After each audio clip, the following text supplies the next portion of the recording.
So, hallo zusammen, herzlich willkommen zur allerletzten Folge Hellblade. Wir wollen mal hier reingucken und das scheint so ein Making-of zu sein. Und das ist ja vielleicht auch für alle interessant, die das Spiel eben nicht selbst haben. Ich mache die Kamera gleich weg, keine Sorge. Und dann gucken wir das mal zusammen an.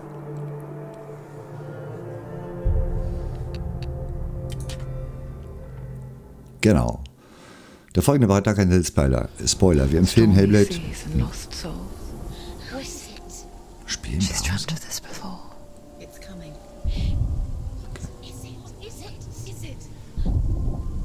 They say dreams are visions of our memories, thoughts and fears, as seen by our inner eye.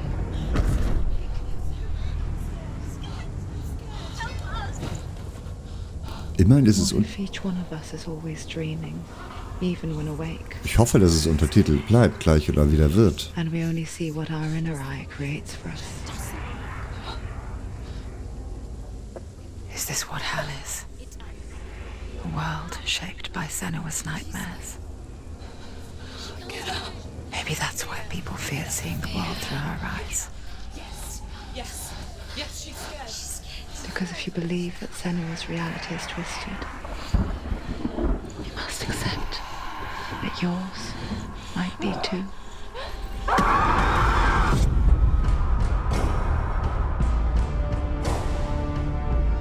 Bitte lass es Untertitel haben, das wäre sehr hilfreich zum Verstehen. Ansonsten mute ich jetzt mal das Mikro. Hellblade Senua's Sacrifice is a video game about Senua, a Celtic warrior on a vision quest into Viking territory. But what sets our hero Senua apart is that she suffers from severe psychotic mental illness. He knows she's getting closer. He can feel her coming closer. She's getting closer. They're watching. The original idea for Hellblade was to create a classic hero's journey, a journey of suffering, but one where the fantasy world is not another planet or alternate universe, but a world that is constructed in Senua's mind. But to do so would mean putting psychotic mental illness at the center of the experience, a subject that is still considered taboo, and a challenge that was both terrifying and exciting in equal measure. In Hellblade, the starting point was a newly discovered Celtic goddess called Senua in Ashwell, Hertfordshire. When first discovered, her name was thought to be Senua, a name which I liked and kept. I wondered if Senua might have been a Celtic warrior like Boudica who stood up to the Romans. While the Romans had conquered all of Europe, there was a group of Celts up in the furthest reaches of the Roman Empire that could not be conquered, the Picts. And so the Romans built a wall, called Hadrian's Wall, that spans across Britain from sea to sea to keep the Pictish barbarians at bay. The Picts were known for their war paint, painted on with woad, and their matted hair clumped with lime. And so Senua would be a barbarian Pict in this image. What's your name? Senua. I haven't seen you before. I don't live home much. Oh, Zenua's daughter. I have to go. Wait! Orkney is off the coast of Scotland and was inhabited by the Picts, steeped in history and mystery, and so I made Orkney Senua's home and set the stage for a crisis. In the late 8th century, the first Vikings landed on the Orkney Islands. The population of the Picts crashed thereafter, replaced by the Norsemen of the 9th century. Were they wiped out? We don't know for sure, but it would seem likely given the reputation of the Vikings. The Northmen's brutality is legendary. High-ranking leaders and chieftains of the tribes they conquered were often offered as sacrifice to their gods. The most brutal of these sacrifices was known as the Blood Eagle. I imagine Senua as a young female warrior who returns home from exile to find her partner, Dillion, brutally sacrificed to a Norse god by these hellish warriors from a faraway land. I imagine the horror of this moment and how it would have dragged her deep into mental torment.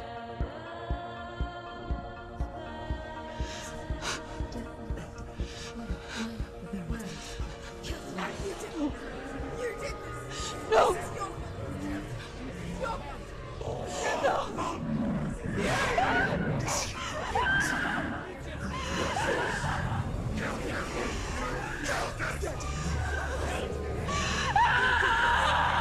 came to learn that the Celts had a sophisticated and nuanced perspective on the nature of mental disorder. One term they used was Gelt. A Gelt is a man or woman who has been driven mad by a curse, battle trauma, or grief. The Gelt would take to a life in the woods in search of penance, punishment, and purgation. And so Senua became a Gelt, cursed by darkness, looking for redemption in the wilds.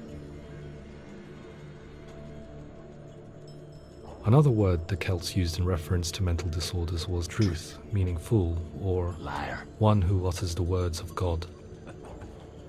They tell of the mad sinner who flees battle into exile and takes on a beastly nature, growing feathers on his body. The character called Truth in Hellblade is based on a little-known person called Findan, an 8th century Irish Celt who was captured and enslaved by the Vikings, but eventually escaped to Orkney where he became a monk. I will tell you my stories of hell, if I may walk with you. Upon meeting Senua, it would be his stories that fuel her quest deep into their world of gods. The Northmen say the world will come to an end. The sun will grow black, the earth will sink into the sea, the stars will disappear, fire and water will meet, flames will play against the sky, the heavens and earth and all the world will be burned, all the gods will be dead, and the warriors of Valhalla and people everywhere.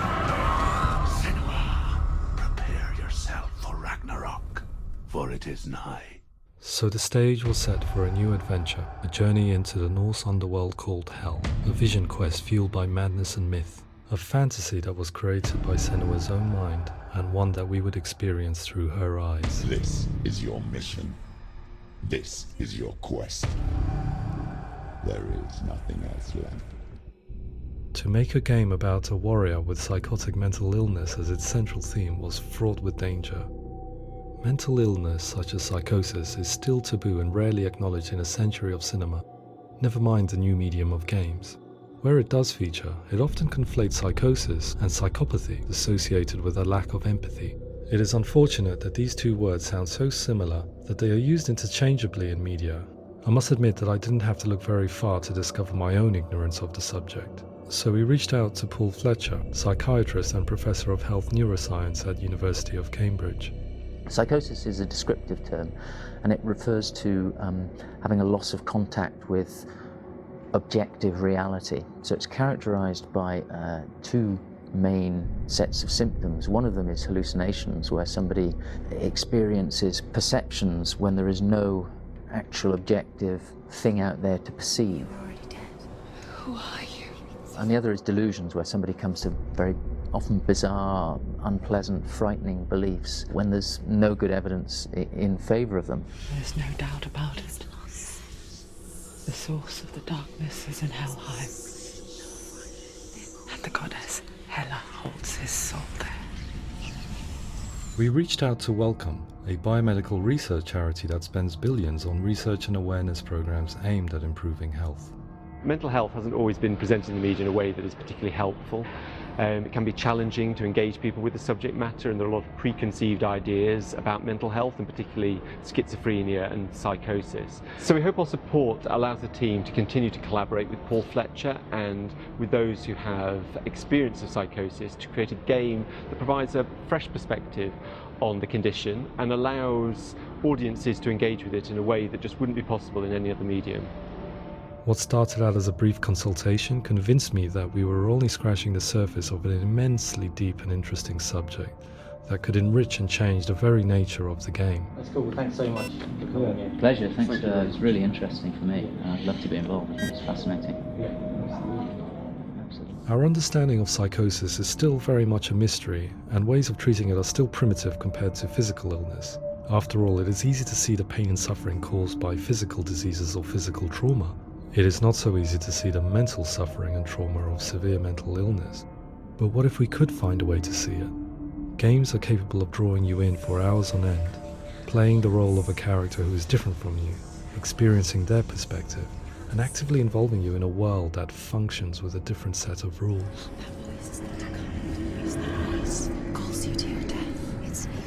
If we were to represent Senua's psychosis, we would have to simulate voice hearing, a common attribute. But how can we simulate something we have no first-hand experience of? Professor Charles Fernyhough, a leading expert in voice hearing from Durham University, offered his help. Hearing voices is an experience that is usually associated with severe mental illness, and crucially we know that hearing voices is a part of ordinary life for many people who don't meet the criteria for mental illness. Yeah. Oh, that's not him in real life. We know voices vary according to where they appear in space. Voices can appear far away in the distance, they can appear right there in your ear, they can seem to be coming from inside your head. Based on the information Professor Fernyhough provided, I put together a sound brief and invited some actors to the studio. We recorded the actors using a binaural microphone, which records the 3D spatial position of sound, replicating the way sound is heard by human ears. It gives you an incredible sense that the person you are listening to is right there beside you. Can't see how she's going.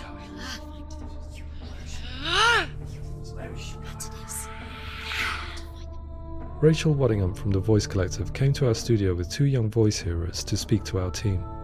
We talked at length about their experiences and they listened to our tests, giving us feedback on how we could improve on it. Everyone hates her. She's cursed. It's very hard to represent what this experience is like, partly because it's such a personal, intense, emotional experience. It's testament to how Ninja Theory have been listening to what the researchers are saying, but also crucially listening to the experts by experience. What they've come up with is so compelling. It's by far the best representation I've heard of what these experiences are like.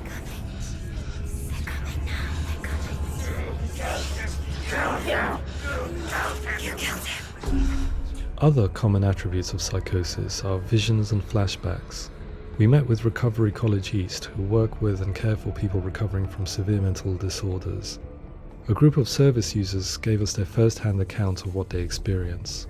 Sometimes when the visions or what we're seeing is too much, we become small until eventually we perhaps don't see anything. The people we spoke to, the stories they told, were fascinating, harrowing and mind-boggling.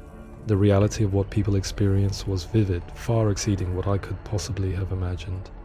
We went away itching to represent some of these visions and flashbacks in the game. Hands will know my heart is so, love is so far away.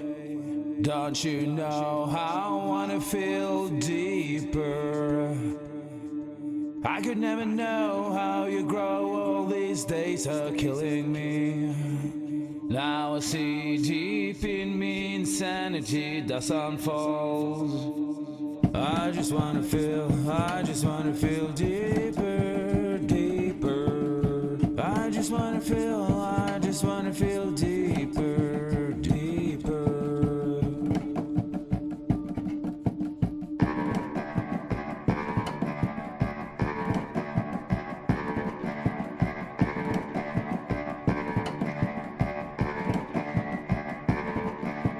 Hands will know my heart is so, love is so far away. Don't you know how I wanna feel deeper? I could never know how you grow, all these days are killing me. Feel like this, read like this, I just wanna live, that's all. I just wanna feel deeper, deeper. I just wanna feel deeper, deeper.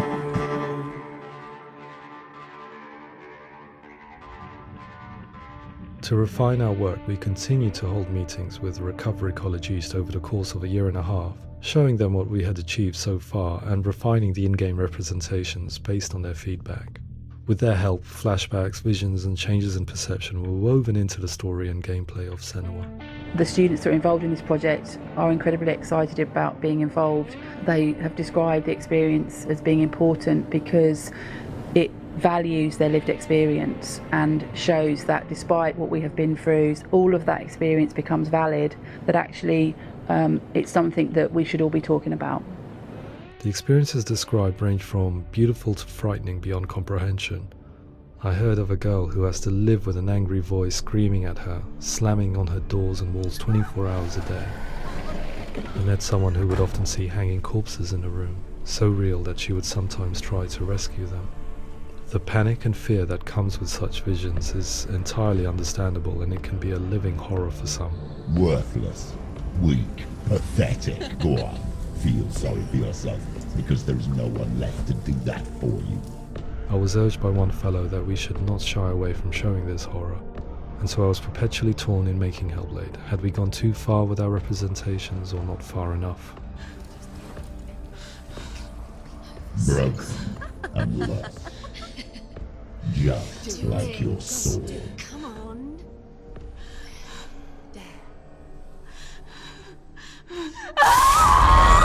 In some ways, voice hearing and visions were the low-hanging fruit, so to speak. There's another aspect of psychosis that is much harder to explain, but one that I think video games are uniquely able to represent, which are often called delusions. People begin to see patterns in the world. They begin to link things that most people wouldn't link. Most of the things that we might think would be coincidence or, not worth commenting on. Nevertheless, that might have a particular salience or importance for them. One individual described how everyday words, sounds, colours and objects were steeped in meaning to him, forming a strange and sinister puzzle that he was determined to solve but could not quite get to the bottom of. It's not just brain dysfunction. It's not like the system shut down. It's actually an incredibly creative process. The person creates a world populated with voices and phantasms and terrors, and they're completely immersed in it. They believe in it. We often invite people into the studio to play the game. In one of our playtests, they played through much of the game, making associations between runes, secret messages, and the threat of darkness that stalked them. There are many things that happen in the world of Hellblade that make perfect sense within the context of Senua's mind. The dark rot that's killing her slowly from within, the secret runes of the gods that block her path to Helheim, and strange associations that exist in the game to confuse you. To complete Senua's quest, you have to internalize and accept the logic and meaning behind these things to progress.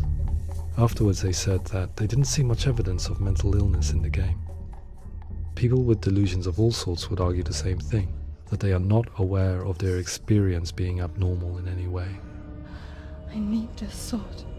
It's important. Representing perception changes and thinking patterns within Hellblade gives us a set of symptoms common in psychosis. But people with lived experience were keen to emphasize another point, that it is wrong to define a person by their symptoms. Quite often, the illness comes not from the symptoms, but from the stigma, isolation and mistreatment that comes about from the rest of society. They say that I'm cursed. What if they're right? I needed someone to portray Senua, someone who could believably internalize her suffering.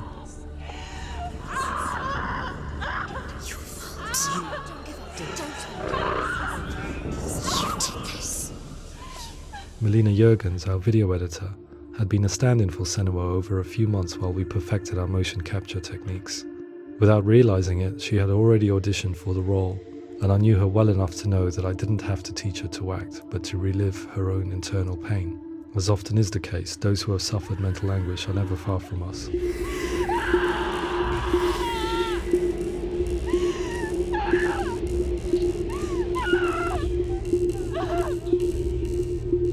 My hope is that by creating a compelling and aspirational character in Senua who feels very much real, albeit in a fantasy setting, we can provide a lens into her reality, a different one to yours, and this is where storytelling comes into play. I imagined her life based on common threads in real people's lives. She was always prone to psychosis as a child. Her mother Galina also heard voices and had visions, so perhaps there was a genetic aspect. Or perhaps it was cultural, as she lived within a world without science, of gods and a superstition, as exemplified by her druid father Zimble.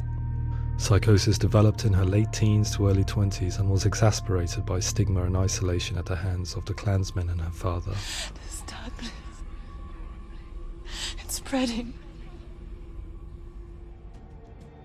The trauma of seeing her lover Dillian sacrificed tips her over the edge, making her remodel her reality around a concept that connects everything: the darkness. So the question, is what Senua experiences real? Can only be answered by saying, yes, it is real. It is her reality. All of her suffering will have been for nothing. It's just a matter of time.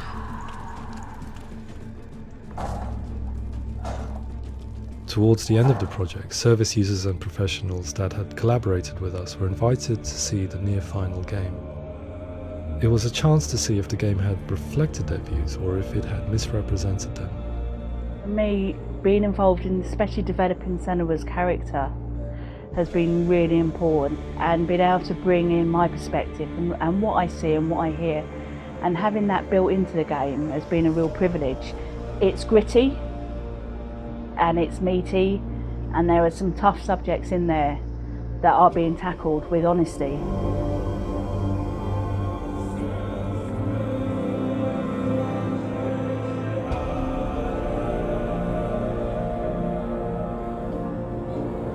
I was blown away by it today, absolutely blown away. It was just fantastic to get the opportunity to use our lived experience in a very creative way. There's nothing tokenistic about the work we've put in. It feels like we've been listened to, things have been taken on board, and I think there was a lot of realism in the game itself, and it feels very authentic.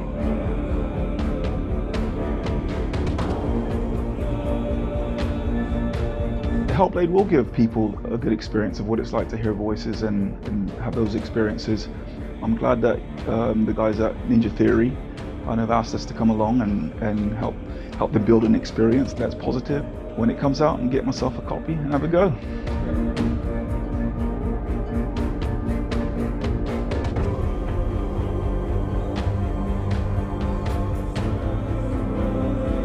I think all the way through I was really inspired by how the conversations have translated into the game in a way that I think I didn't imagine was possible. So wonderful, really wonderful.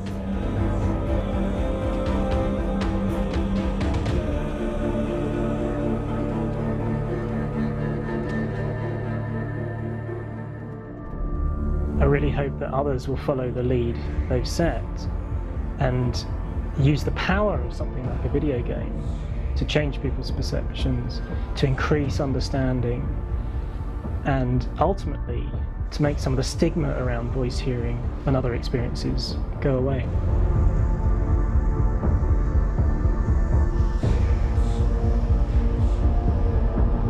For me, it was really exciting to see something that I explore scientifically being represented so beautifully in a character who's trying to penetrate the mysteries of the environment in which they've been placed, with all of this strange uncertainty and noise and conflicting information that they're getting. I'm very excited by this way of trying to represent mental illness, because I think it actually might be offering us insights that we wouldn't get from pure scientific explorations, and actually giving us quite an empathic view of what it might be like.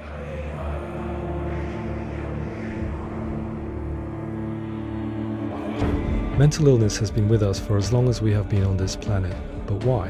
Why hasn't evolution stamped out this weakness from within our gene pool? I often pondered this question until I realized that the question had an inbuilt flaw. It assumes that being and thinking differently is a weakness.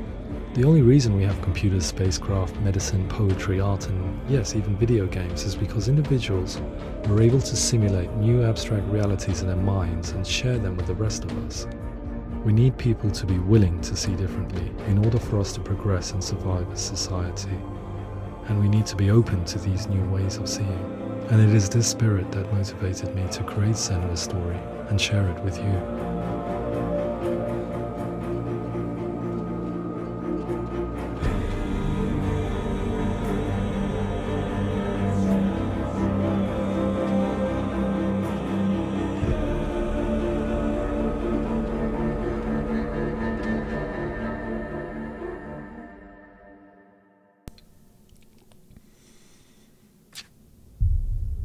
Das fand ich nochmal sehr erhellend, muss ich sagen.